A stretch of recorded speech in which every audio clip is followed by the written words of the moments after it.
Hello, guys. This is Dr. Patrick Price, the body detective, and welcome to the show today. Today, I'd like to welcome Barbara Bartolome. She has had a near-death experience in 1987 that pretty much changed her life.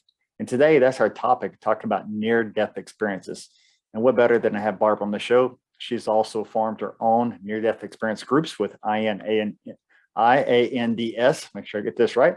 It's a large group across the United States, but she formed her own in Santa Barbara, California. After having her near-death experience, guys, she's helped many others cross over and find out more about what it's like to have a near-death, what to experience, and what happens afterwards. She's been featured on NBC and other shows, and Afterlife, also a documentary type show that was done about near-death experiences. And so she is always available for podcasts, radio shows, and events like this to discuss this particular subject. And let's welcome her today, Barbara, to the show. And I am Dr. Price, and here we go, near-death experiences. Get ready, guys. Hello, guys. Here I am today with Barbara Bartolome, making sure I'm saying her last name correctly. And Barbara today is my guest on the Body Detective Show. And here I am, Dr. Price here. And Barbara, please tell us about who Barbara is. Well, Barbara was born in Salem, Oregon, and moved to Santa Barbara, California when she was about 26 years old or so. I've been here about 40 years. I'm 66 years old, and I'm married to a wonderful guy that's 7 feet tall and ex-NBA basketball player. We have 5 kids together, and I had a previous marriage that was really traumatic, and that's when my near-death experience occurred back then. And I've worked at the University of California, Santa Barbara for a number of years, and then also had my own store here in Santa Barbara for a number of years and was named Businesswoman of the Year in Santa Barbara. I've held the Department of Defense security clearance of secret when I worked for a location here in Santa Barbara that was defense industry.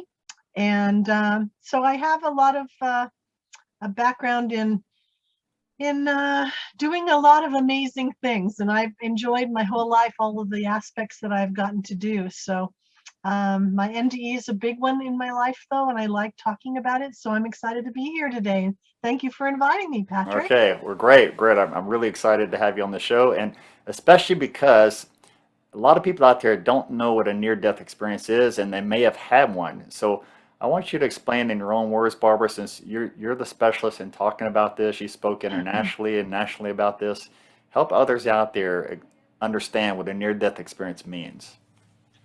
Well, it's an experience that is a profound psychological event, and it can occur to a person that's close to death, or if not even near death, if they're in a situation or a physical or emotional crisis. It includes transcendental and mystical elements, and it's very powerful event of consciousness.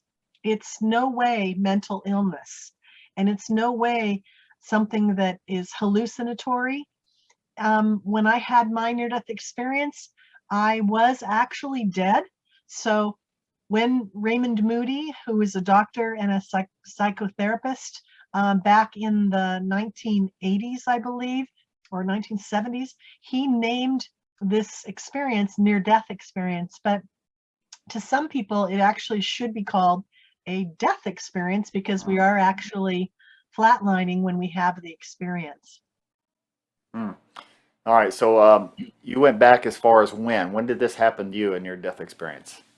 I was 31 years old, and it was 1987, and it was here in Santa Barbara, and I was married to someone who was very abusive. And I had 2 children at the time, and he injured me, and I went to the hospital for surgery on my lower back, and they were going to do a myelogram the night before the surgery, which is injecting iodine dye into your spinal cord to see if the disc that burst at the lower part of my back, if it had chipped the spinal cord. So they started to progress with the myelogram, and they made an error in this process of doing the myelogram, and I died. And immediately when I died, I was up on the ceiling And I'd never heard of the near-death experience. I'd never read anything about them. So I didn't know what was going on, but I transferred from being very panicked in my body because I knew something was going wrong to an incredible peace. I felt like I was completely accepted. I felt loved, like wrapped in a warm blanket up there. And I looked down at my body down below on the x-ray table with the whole team of people in the room. And I said, huh, if I'm up here and my body is down there and that man's calling code blue, I think I just died. And actually in that moment, I realized that there was a presence up next to me, and the presence felt so incredibly eternal, beautiful. It felt like I had God next to me, what I would what I would guess would be God. So I never even looked to see if there was like a light or anything. I began talking to him and saying how much that I wanted to go back into my life, not to be married to my husband, of course. I didn't say anything like that, but I said I wanted to go back to protect my children from the abuse that I knew that they would have. So what ended up happening was that after about 8 to 10 minutes of being up on the ceiling and watching what they were all doing down below to try to resuscitate me, they never got the defib unit into the room. The orthopedic surgeon that was present, he did what's called a precardial thump, where he struck my chest with his fist. And it very rarely works according to internet information, but it didn't work on the first strike for me. But when that first strike happened, I had been, saying about 4 or 5 times to this being how much I wanted to go back into my life for my children's sake. And the being finally spoke to me. And in this beautiful voice, he said, but if you go back, you'll still be in your marriage. What will you do? And showed me these film clips that just went flash, flash, flash, flash, flash, flash, flash, flash, flash, flash, of all these incidents that I had been living with in about the 7 years that I had been with that husband. And what ended up happening was, after I saw those film clips, I was given the time to think about my decision. Did I want to go back into that situation, or did I want to stay where I was safe up there? And I considered all the things that I had done to try to help my husband change his behavior, and realized up on the ceiling that it wasn't him that was going to change. It needed to be me. I need to make a different decision for my outcome of my life. So I said to the being, if you let me go back, I promise you I'll get strong enough to leave him. And the second I said the word him, the doctor did a second precardial thump with his fist. And I'm sure that it was just seconds after the first one, but up on the ceiling, it felt like it was there for 10 or 15 minutes. I literally had, time didn't exist the same as it did down here. And that second precardial thump restarted my heart, and I shut my eyes up on the ceiling and opened my eyes again. And when I did, I was back in my body with the oxygen mask on my face. And so I spoke into it and said, what just happened? And the nurse that was by the table said, stop, don't talk, we need to stabilize you. So 20 minutes later, when they finally took the oxygen mask off, then I am one of the few people in the world that actually completely validated my near-death experience with the team that was present at the time. And I said, what just happened? I was up on the ceiling and I could see and hear everyone in the room. And then the neurosurgeon that was present went, oh, brother. And then that made me say, no, she was on the phone calling for the defib unit. He was doing that. You were doing this. You said this. You said that. So I completely recounted what had happened. And it freaked the neurosurgeon out so much that he stormed out of the room and said, I'm not going to stand here and listen to this. And he stormed out of the room, but the orthopedic surgeon and the rest of the people stayed. And the orthopedic surgeon was very interested in what had happened. And he was asking me questions about how I felt and what did it look like from up there. But he ended up, that orthopedic surgeon and everyone in the hospital ended up covering up the situation, since it had been a medical error. And I didn't have the resources, the support system to sue anyone, so I didn't do that. Wow. But about 30 years later, I ended up going back to that same orthopedic surgeon for another visit prior to having spinal fusion surgery in that same area that I'd had that initial laminectomy, discectomy. And he told me in that visit that, yes, I had had a near-death experience. I guess he'd come far enough along to admit it by then. And he said that he wished that he could, go in front of cameras and TV, to validate it, because he was the one who restarted my heart and saw the whole thing. He said, but I can't, because my colleagues and my patients, won't trust me if I talk about something like that. So Wow. I talk about it instead, and I don't need anybody to validate it. I know. Right. Well, you know what happened, so that's I real enough there, totally, right? totally was there experiencing it. So yeah, it was pretty So awesome. And was there any pain involved of having the near-death experience for you? Any um, pain in any way? no, not at all. Well, the blow to the chest, I didn't feel it, but I watched my body respond to that when they tried to restart my heart. But no pain whatsoever. It was just astonishment. And I'd never heard of one. And so I didn't know who to talk to. And so when I told my then husband that it had happened the next day after the surgery, when he came into the recovery area to see me, he said, "Oh, that couldn't have happened. You probably hallucinated that." Right. Well, And I've then never that's done probably what most people drugs. say, right? Most people say Yeah, it's I've just never, hallucination. yeah, I wasn't on anesthesia. I had a local to have the myelogram, and I didn't have any, I'd never been on drugs. I don't drink alcohol. I'd never smoked Mm. anything. I mean, I'm the cleanest kid you know. So Right. it was like, I know I wasn't hallucinating. I knew that that was real, but I just closed my little box inside my heart where I kept that, and I didn't talk about it for about 12 years. About 12 years. Wow. Yeah. Now, for other people here watching the show here, um, you don't actually have to die to have a near death. You can just be almost Right, dead. right, Would you say that's correct, exactly. Barbara?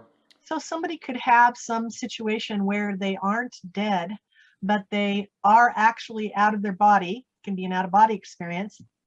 They can also have um, a spiritually transformative experience where they've, they're close to death. Maybe they were in a car accident. They rise above their body and they see their body down inside the car before the ambulance gets there and everything.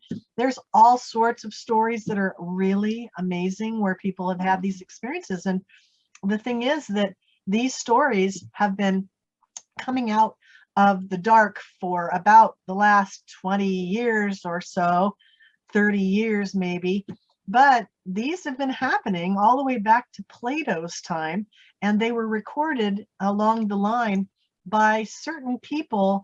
And um, it's not been just in the last 30 years we've been having near-death experiences. They've been happening for a long, long time. They actually think that, now millions of people have had them. And I really feel that's the truth, because every time that I'm wearing this pin right here that says near-death experience, NDE, people will ask me, what is that? And when my husband always thinks it's funny, because every time I say, well, that stands for near-death experience, I do you know what that is? I had one, because I'm trying to educate people on what they are. They'll go, oh my God, my grandmother had one, my sister had one, my brother had one, they'll then tell me their whole story about their grandmother or their sister or their brother. And it's literally 9 out of 10 times when I have somebody ask me what that is, or if I'm, out in public and I happen to, say some information that tells them that I've had a near-death experience, they will immediately say, oh my gosh, I know somebody that had one. So I know that it's really common out there. It's just that a lot of us are not talking about it. Right. But I Right. feel that it's my purpose to do that. I feel that it's a gift that I was given in the situation to get me out of that traumatic marriage, and it did. And it saved my life. It saved my children's future. And to me, that gift is so big in my life that I'm going to go ahead and give that gift away to other people in as many ways that I possibly can, because I feel that it's, number one, reliever of grief. Because if you know that your loved one exists past the point of death and is perfectly fine, why would you really have to grieve? Why don't you just be really happy that they got to go home? I always call home the place that we go to, and I always do a heart for the O. So I go H, heart, ME, because I feel it's just full of love, acceptance, and wonderful. I don't believe in heaven and hell. I believe in home. And I think that's where we come from and where we go back to. And it's just beautiful to know that that, exists. Now, also a lot of people have a fear of death. Well, if you can, they actually have done research at the University of Virginia Division of Perceptual Studies, and they have found that people who read and hear about near-death experiences actually reduces their fear of death to where they realize what the truth Interesting. is, what happens when we die. We don't have to fear it. So to me, it's a huge gift to humanity, to the world. And I'm really happy that I had it happen to me to save my life in that situation. And I am really grateful that it occurred. So, Barbara, when you talk about gifts, this is important to me. Is when I speak to others who've had the near-death experiences, is I always ask them, well, what was the gift you received? What was the benefit? And like you were saying, it gave you this clarity, it gave you this strength to leave an abusive relationship. So, by you having these classes and having many people you've talked to about it, do you find there's other similar experiences that people have some kind of benefit or gift after this Oh, experience? absolutely, absolutely.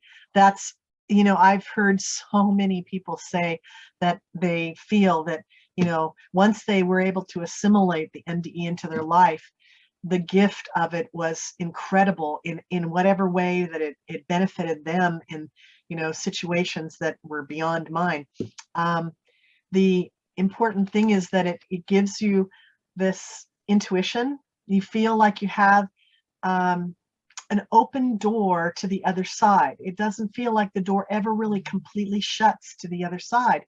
Now, I've always said to what I call my soul group or my angels or whatever, that I don't want to be a medium. I don't want to serve in that capacity.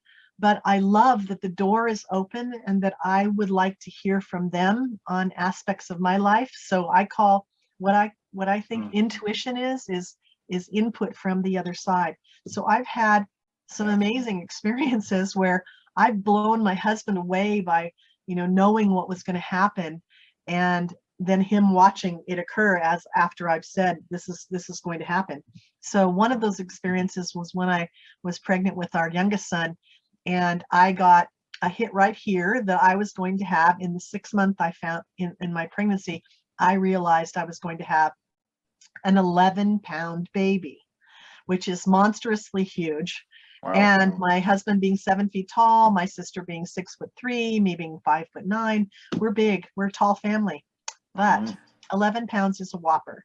And my others had been 7.5, 8.5. So I ended up telling the orthopedic surgeon, the OBGYN, 3 different times during the course of the rest of the pregnancy, the last 3-4 months of the pregnancy, that I was worried about this baby being really huge, and he wouldn't do another ultrasound. And finally we get to the hospital and he decides to tell me to push while I'm up in the stirrups, and he realizes once the baby's head is out that the baby is way too large to have gone through the birth canal. He should have done a C-section. Especially the feet. The feet weren't coming out. Yeah, the head was like, monster size head. Right. He freaked out, and I literally sent like a request up to the other side to God and said, I tried to tell him, I tried to warn him, he didn't do what he should have. Please, don't let the baby be hurt by this, or me be hurt. And the baby was delivered. He was 11 pounds, and Wow. that doctor, spent a lot of time bragging about it, which wasn't too cool and showed his ego. But my husband was really astonished because, I knew about it in the 6th month, and I tried to make a change to the situation. There are other lots of stories in our life that I have had input from the other side that has been absolutely astounding and amazing, even saving our lives. So Okay. those So Barbara, this stories is are this is there. where I want to go now. Now you and I have already talked about this, but for the viewing audience, I want them to really hear this story because this is a key component. This is what led me to you. When I watched your video online on YouTube, I'd realized the same thing had happened to me as a child, and I didn't realize it until you made this possible by just watching what you had to say. And so you were in an event and you met this lady, had written several books, you said, but a lot of people have these intuitive abilities young. And you said, well, I haven't had a near-death experience when I was younger. And this lady told you what? Yes, she took my Yeah. hands. I told her that I'd had the NDE when I was 31, but I said, the after effects that you're talking about with the intuition and the other after effects that she was speaking about at this big conference, her name is PMH Atwater. She took my hands and she said, my dear, I think you ought to talk with your family because there may be something that you weren't told about that happened to you when you were young, and that might have been an early life situation that caused an NDE. Right. And I at the time thought, oh my gosh, are you kidding me? Because I was one of my first conferences to go to, and I thought these people think everybody's had like more than one of these. It's amazing just to have one, you know. And Right. so it then ended up sinking in, and as it sunk in, I realized there were some aspects that had happened over the years that did point to something. And so I ended up talking to my older brother, and he didn't know anything about my second near-death experience, and I just told him I was, you know, going to be putting together a little booklet of all my vaccinations and my things that had happened in my life, medical things that I could have in my purse in case I ever went into the hospital. They'd have the whole background. And so I kind of used that as an example of why I needed to know if anything had happened in my early years of my life, because he's 10 years older than me and he would have remembered it. So he ended up telling me that when I was 18 months old, that I had had a very high fever. He didn't know what I was sick with, but he said that he was about 12 years old. And he said that my parents were, you know, caring for me, and all of a sudden during the day, I went into convulsions and I stopped breathing.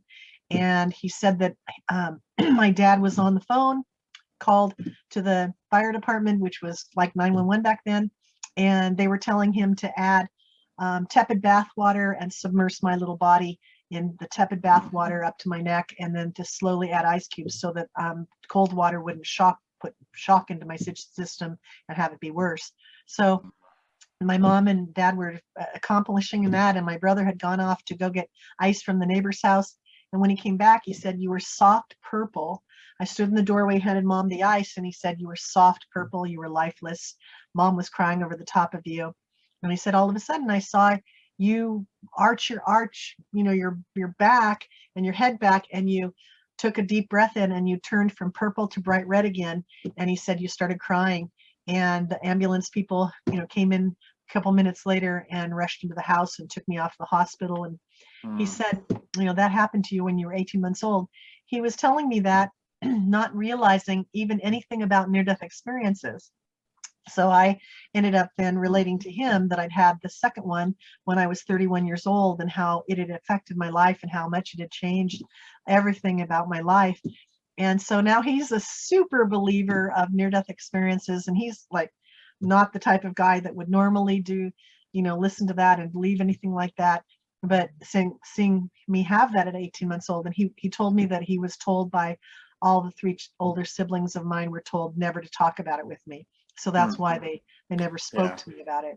So I want to make sure all of you watching today, what Barbara is very describing to you guys very clearly is, if you find that you haven't had a near-death experience, but you have these very intuitive abilities, something has probably happened to you when you're younger, even at birth. Even your mother giving birth to you may have been such a traumatic experience.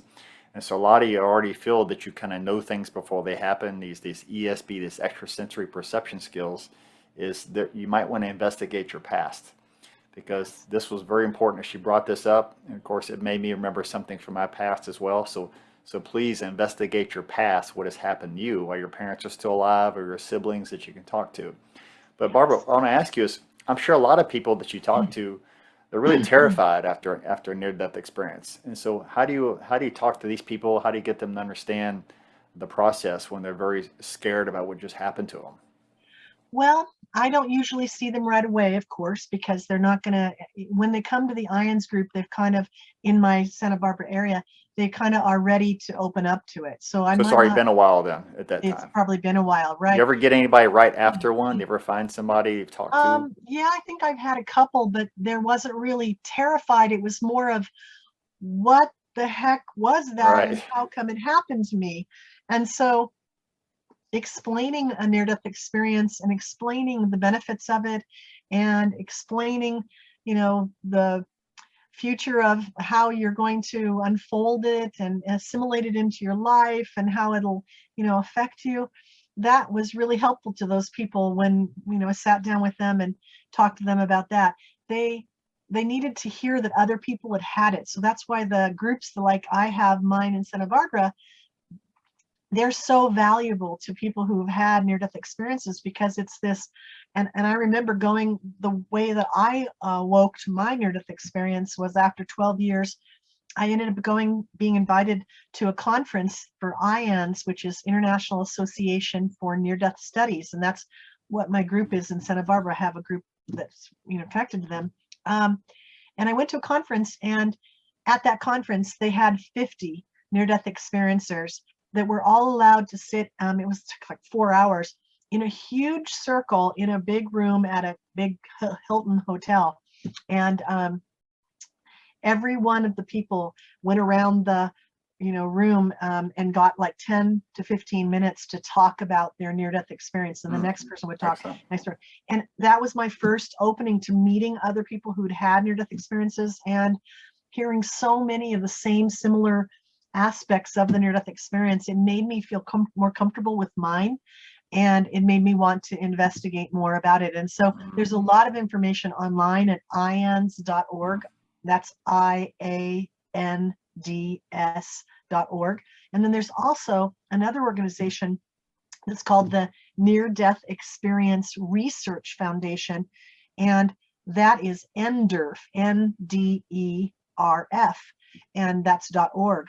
So there's thousands of near-death experiences that have been gathered and culled from the population for many years by the people that run that organization, and they're online, and they actually ask, and mine's on there too. It's by location. So if you looked up Santa Barbara, you're probably going to see mine that I originally wrote, and it was very limited and simple because I was just coming out of my box with my experience.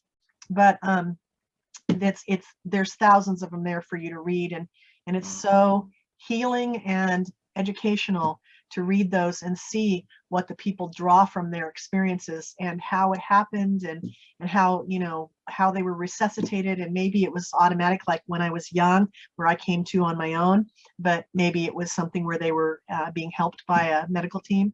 But it's just, there's so much there that is available to people. And the IANS conference is always every year at Labor Day. Next year it'll be in Arlington, Virginia. And that's an awesome place to go to meet both researchers as well as near-death experiencers and hear the talks that are given on all sorts of subjects about near-death experiences and assimilating it, and etc. And then there's also the IANS organization has a group called IANS Sharing Groups Online, ISGO. And that is for people who don't have a physical group in an area like mine is in Santa Barbara. Then you can go online and you can be part of a group that has talks that they do and videos that they show of people who have had near-death experiences, and they have conversations together, and it's a great organization as well. So it's part of IANS, and it's called ISGO. So check that out too. So yeah, we're gonna look because we talked earlier. I don't know in Texas all the groups here, but since I'm in Houston, Texas, so I was gonna look later on and see where I can find the groups are meeting here, because I don't know where they are at this time. Yeah, But let IANS me, has a location. It says find a group, and you can find it in your state. yeah. So I find what's most interesting, since talking to you and others, is after the near-death experience, they find out what to learn from it, what's the benefits of it, their intuitive abilities. And so this is what prompted me years ago to start a system to take people who've had some kind of experience and their intuitive abilities wake up. A lot of people have some very bizarre intuitive abilities, by the way, and they get a little nervous about them. Like, say, even breaking glass with their eyes, staring at something so intensely and shattering glass with raising the vibration of their body. We've actually measured people with the brain mapping and see them go into the different theta waves, delta waves, things with their brain, and see that when the brain shifts its waves, different things happen to the body. So we've been trying to do our own research for years to find out what changes in a person. Here, if you had them before near death and after, it'd be easier. But after near death, what we have found, Barbara, they tend to go to a theta wave, that's 7 to 9 hertz. And when Oh, they go to a theta wave, they actually can use their intuitive abilities much more keen. And I've really been trying to bring, this is why we talked about coming to the convention, really like to expose to the world what we have found, that when you have these abilities, you can learn to use them to heal others. oh, Not just heal wow. yourself, but you can use these abilities to help others heal. And so I think it's so important that to bring near-death people who have this really strong abilities and learn to do something with them. Don't Yes. you find that would be important to expose to the organization? Absolutely, absolutely. That would seems like what it would be is the next step that near-death experiences can give to the world is the Right. ability for people to learn that have had them how to help others in that magnificent way. Wow.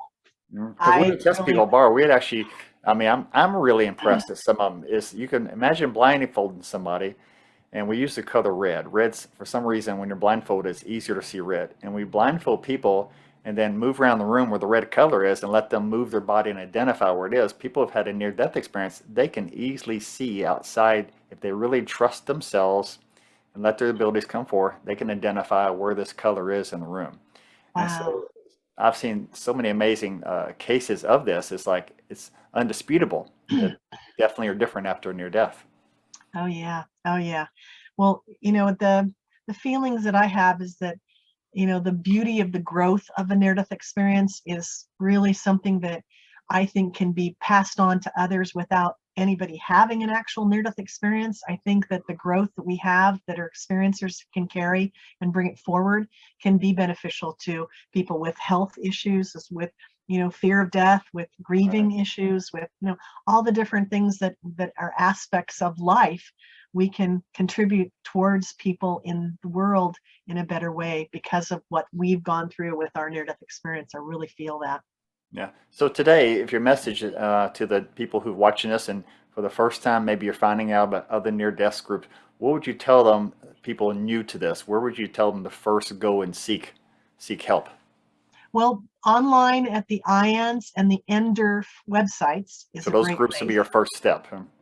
Yeah, if they don't have a group in their area, but I really think that the IANS and the NDERF websites are really good about general information and etc.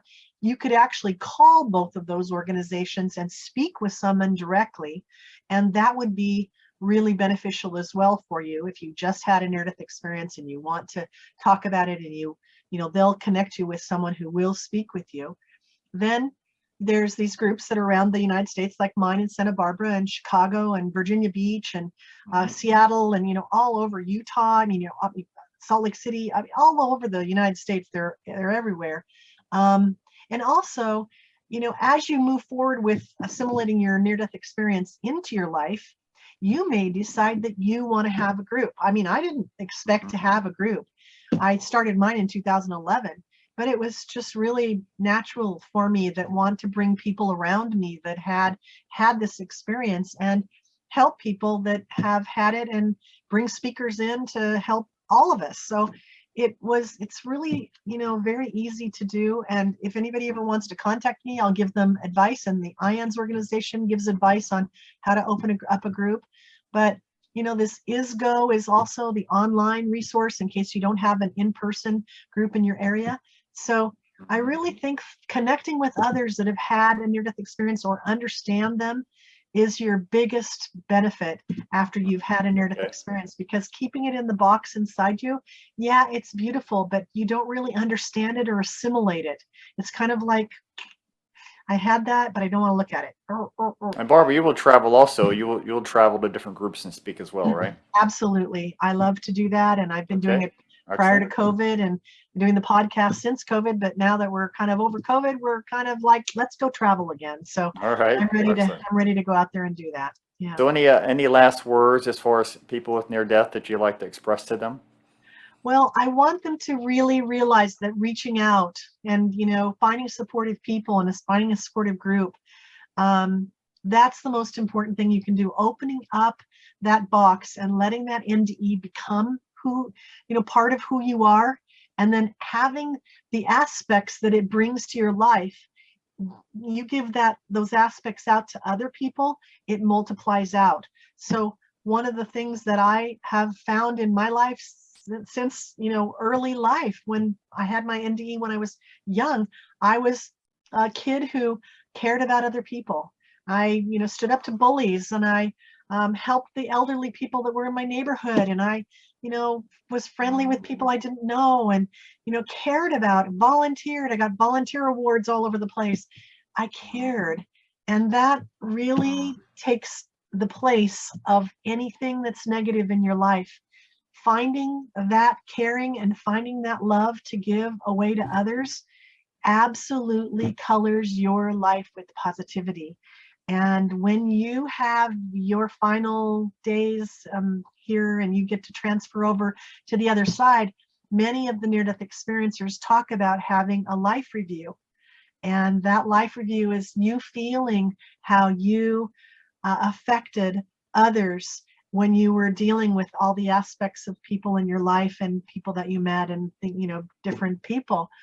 Well, if you've been out there contributing in beautiful ways since your near-death experience, and it's changed who you are, and you decide that you're going to be that open, giving person, you're going to have an incredible life review, because you're going to see how you touched and how those people felt that you touched through those times that you did all the things that you did.